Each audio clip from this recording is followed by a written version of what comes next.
Talking to Scott Holliday. He's the Chief of Staff of SEIU Healthcare Michigan. Scott, today I'm talking to union leaders in Michigan about what I'm spending my day doing, passing the Protecting the Right to Organize Act through the House of Representatives. And I started in 1983 helping nursing home workers organize with SEIU in Michigan and Indiana, and then in Massachusetts and Rhode Island. It was the greatest job I ever had. But Scott, even in 1983, workers put their jobs on the line just to try to have a voice at work. If they wanted better supplies for the residents of the nursing home, or a health and safety committee, or another quarter an hour, or a holiday or something, what they went through. And here it is, dude, I'm not a kid anymore, and I'm still fighting for the same thing. So, the Protecting the Right to Organize Act is by far the biggest, broadest effort at labor law reform since the Wagner Act itself in 1935. And we haven't passed a thing since then to help workers organize. SEIU is one of the most aggressive organizing unions in America. What would this mean? If if the PRO Act is law, what parts of it matter to you, or how do you see it? I mean, in terms of helping the healthcare workers of this country join SEIU or any other workers form a union? Yeah, look, the PRO Act becomes law, and workers having a fair shot at forming unions without being coerced or intimidated or bullied out of the choice means a ton to us. I mean, one of my first mentors in the labor world used to tell me, Scott, nobody forms a union to make less money.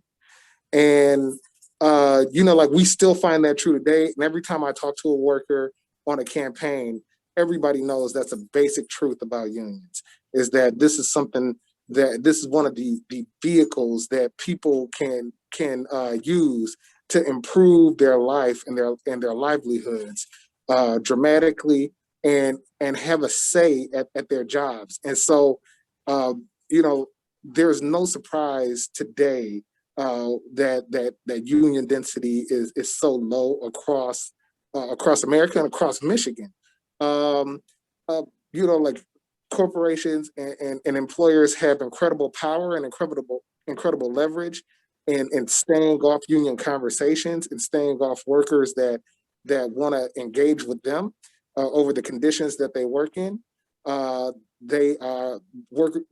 Corporations are becoming more vertically integrated and more horizontally integrated, and they're owning larger and larger swaths of their industry. And that means more power and less control for people who are actually doing the work. And so, signing the PRO Act is just about, to us, giving people a chance to make the decision, to have the discussion, to organize and to create and to build unions and have says at the places that they work, and especially where I work at Healthcare Michigan. We've seen that it's especially important that they have that that they're able to make those decisions when their lives are on the line in the midst of a pandemic, right? Yeah, they're putting their lives on the line. I mean, but let's talk about more money. It drives me crazy when look, I was just down in Bessemer, Alabama last week, standing with workers who are trying to form a union at Amazon with RWDSU. They're still saying the same nonsense they ever were. Oh, you'll end up losing money because you have to pay union dues. I mean, let's get real.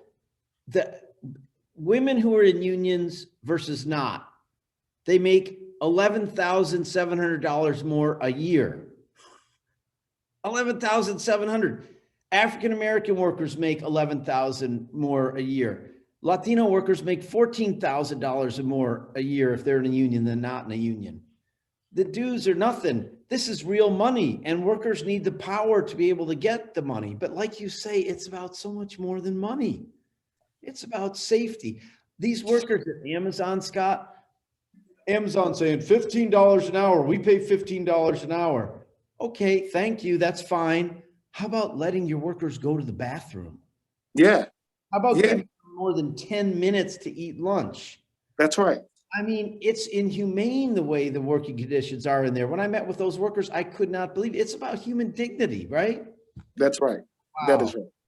And an That is 90% African-American workforce standing up for basic dignity. That's a Black Lives Matter moment as much as any of the horrible pieces of police brutality, the other aspects of structural racism.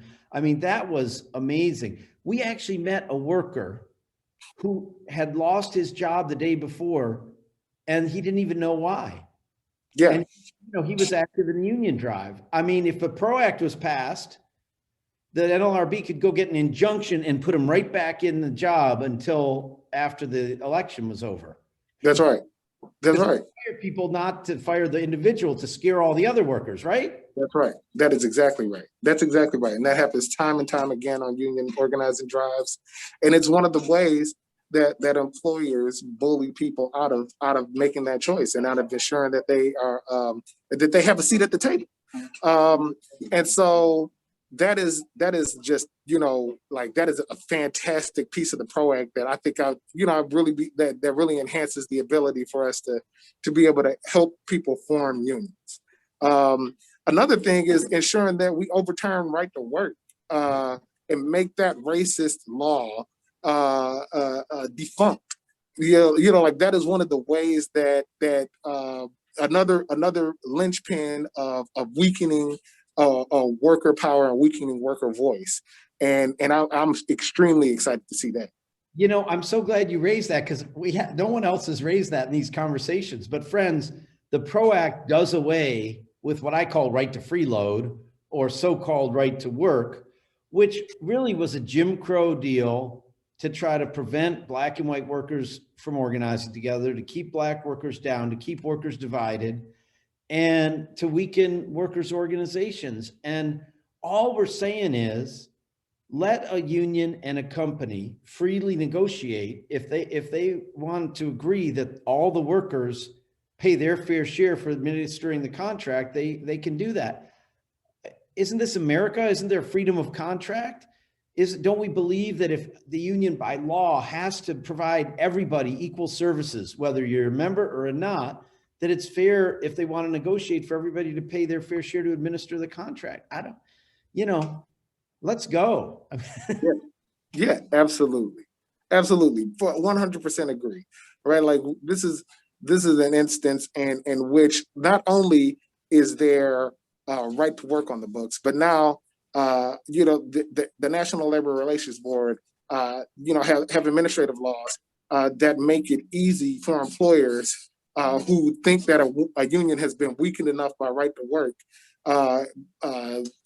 their membership density, if it's low enough, they will just withdraw recognition. And so these laws, these terrible laws, stack on top of one another to really, move unions out of the way and ensure that employers can do whatever they want to their employees, and that weakens all of us. And that altogether, that's probably why we got to the point where only 6% of workers in the private sector are in unions, when 48% of non-union workers say they want to be in a union. Dang, the highest we ever got was 35% in 1947 and 1952. So if there was just freedom and anybody who wanted to could be in a union, workers would have more power in this country than they ever had. And you could never have a Donald Trump if that was the case. You could never have somebody like that win. I mean, heck, workers form their own organization called a union. Then they educate themselves on their own self-interest and they vote different, right? That is right. Hey, how about the first contract arbitration part? Did you hear about that part? No. So check it out. Right after recognition, the union can ask for mediation if they want to. And then there's a set of timelines so that basically within 6 months, there would be a contract every time. That is fantastic. Because almost half the time when workers organize, they never get a first contract, right? Exactly. And that is exactly the type of thing that, like, like complements, like it is a part of the organizing process. Like we kind of like look at it as, I try not to be too technical, like, but we look at it as like a separate thing. Like now we've organized and now we have to bargain a contract.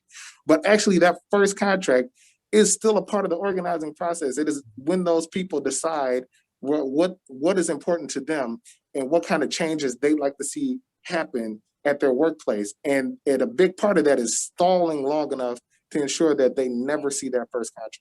Yeah. Right. All right. Well, listen, Scott, I'm going to let you go, but let me ask you one last thing.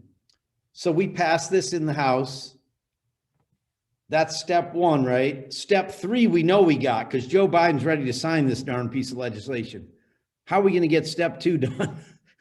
We've got to make sure every senator votes with the people and with workers, and that they make sure that especially our senators in Michigan, but every senator that is for working people, that is for people having the right to have a say at work, and people, making a living wage, votes for the PRO Act. Yeah, we're going to have to mobilize. We're going to have to ask SEIU and every other union and all of us to mobilize all over the country to get the Senate to do this super important part of the people's business. It's not going to be easy. Yeah, absolutely. All right. Thanks so much, Scott. Thank you for joining me, and let's get this done and go out and organize millions of more workers so they can have power and voice in this economy. Thank you for having me, and thank you for championing the PRO Act and making sure that workers have a real shot. Thanks. Take care of yourself. You too. Right. Thank you. Bye-bye.